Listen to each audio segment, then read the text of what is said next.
Hello and welcome to the New Normal with Steve Benaquist. I'm the New Normal and this is the Steve Benaquist.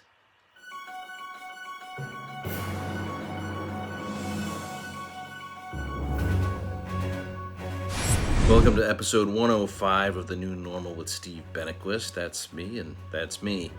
There is so much to talk about this week. It is Lincoln's birthday. Happy birthday in the beyond, sir. It is the Lunar New Year also today, so Gong Hei Fat Gettysburg. And it is the end of the first week of the second week of the first impeachment. No, end of the first week, the second impeachment of Donald Trump. And lots to talk about there. And it is Black History Month, so we're already ticking away. We're almost halfway through that. Plus there's Valentine's Day, which I really have nothing prepared to say about. But first off, I want to talk about my own personal new normal, because that is radically shifted since you last saw me. I got the vaccine. I got a vaccination. And never mind how, I'm just a very special person. I'm very special now, and you all love me. Now go home. No, but if you're already home, keep watching. Yeah, so I got it, and I got sick. I know it's my immune system doing its job and fighting off the vaccine and building up its ability to fight it off, but it feels exactly the same as being sick. I had the chills, I had a little nausea, nothing that came to fruition, but I did have nausea, I had the chills, I had a big old throbbing headache, and I was super sleepy for not just 1, but 2 days. Now, having any of those symptoms is already a minority thing, and I mean, a minority of people who take the vaccine have those, and then a minority experience them for 2 days like me. So I'm like a worst case scenario, and that's just what my ex-girlfriends say.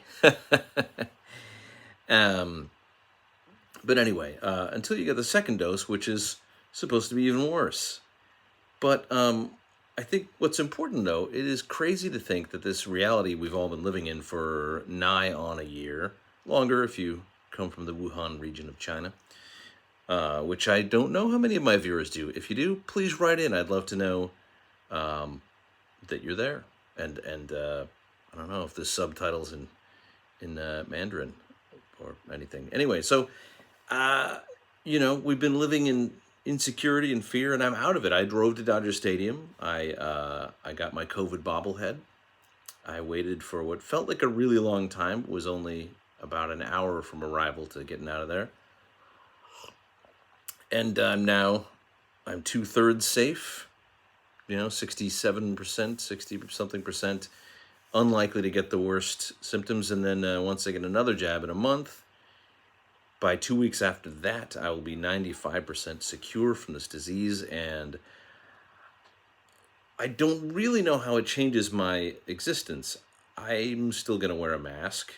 I don't really want to encourage the vast majority of people who don't have who have not been vaccinated to not wear masks. Plus, I don't really know whether I can still transmit it or not. I'm actually getting it before my parents, who, believe it or not, are older than me. So it's not like they live across the country. I haven't seen them in over a year. Be nice to visit them. I don't really know if that's kosher. There's like 2 places in the world I could go and travel. Let's see, North Korea and Tanzania both claim to have 0 cases, so they're all safe. I've been to Tanzania, lovely place. I think I'll wait, thank you, for a return visit. No, but there are a couple of places, Oceania, like Australia, parts of it are pretty safe, and then New Zealand, the whole country's doing, I think they're going to concerts and sporting events and pubs, hobbit holes, big parties under the great tree, I imagine. And I would go there. I don't know, any viewers there? Anyone want to tell me where I can go? Tweet at me. Leave comments on the YouTube, wherever you're seeing this, comment. I'll see it.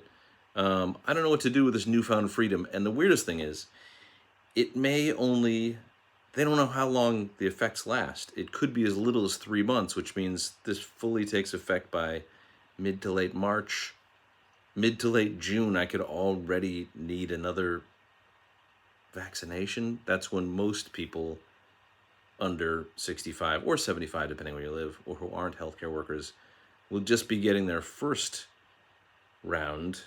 And so I don't know if this really does me any good at all. But I feel like a Superman, man. Seriously, actually, that raises the point. The world needs to coordinate. We need to ramp up production and get everyone jabbed at once, because this cycle of people needing more jabs, it's a much shorter word to say than vaccination. We got to sync up, because otherwise, Jane, we're never getting off this crazy thing. So, I don't know. Still digesting. I only feel better as of today from the chills and all that. So, I don't know. It's exciting. On to Black History Month.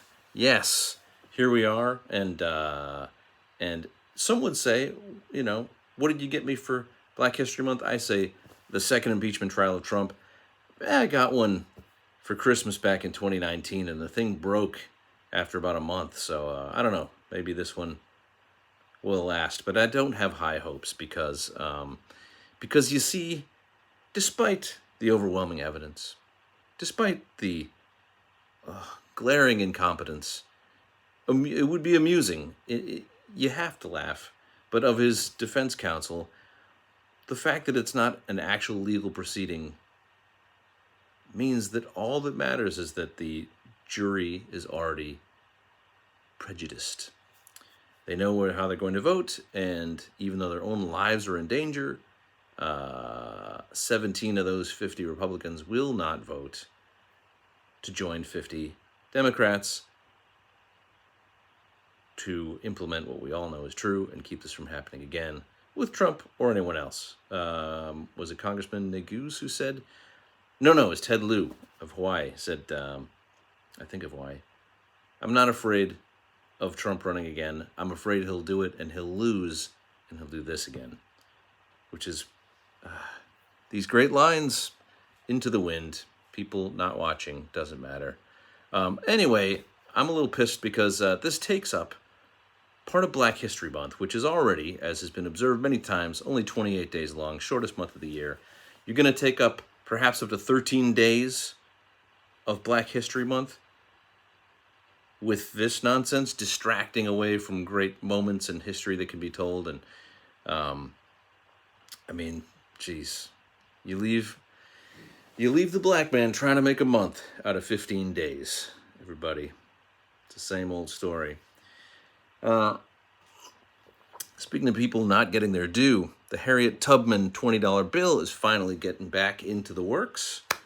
And you should file this under the one step forward file, because the 2 steps back taken by the Trump administration, including notably Treasury Secretary Steve Mnuchin, who I think can hold 100 cigarettes in his mouth if his Guinness record photo is accurate. It was all set to go. It was going to be ready probably by 2020. Nothing official, but it had been in the works since 2013, 2015, something like that. And he said that they had other priorities, and I think we know what those other priorities are. I know what they should have been, and that for Steve Mnuchin specifically would be practicing his signature. Have a look at a bill in your wallet, or here, I'll put up a picture. That's a signature of a grown man who worked at Goldman Sachs and probably went to some fancy school. That is not the signature of a mentally disturbed 8-year-old. Even Donald Trump, speaking of which, has a pretty cool signature compared to that. That's the one thing you can give him. He, side note, I studied German in high school, and do you know that is German cursive is very angular and pointy like that? I wonder if Donald knows that, if it was a conscious choice. So much, I guess. Hi, Steve. You want to say a little something about Waba Grill? Sure, Steve. I always got something great to say about Wawa Grilling and Why the do you? Lyle Gerber here. Wait, why are you saying it that way? Why am I saying Wawa? By the way, Yeah, I did used to say Wappa, but I've been watching Marshawn Marshawn Lynch's says ads for Subway. He says Subway. Subway.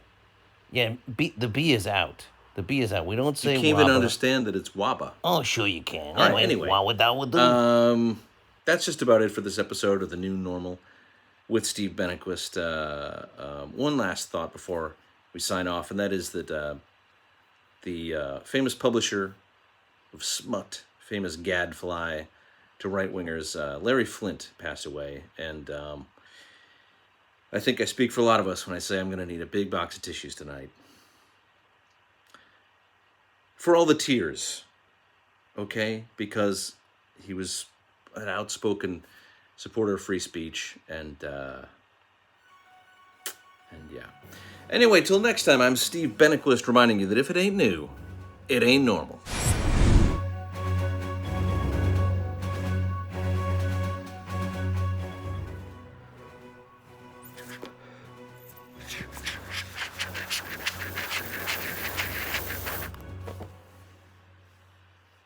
What a call.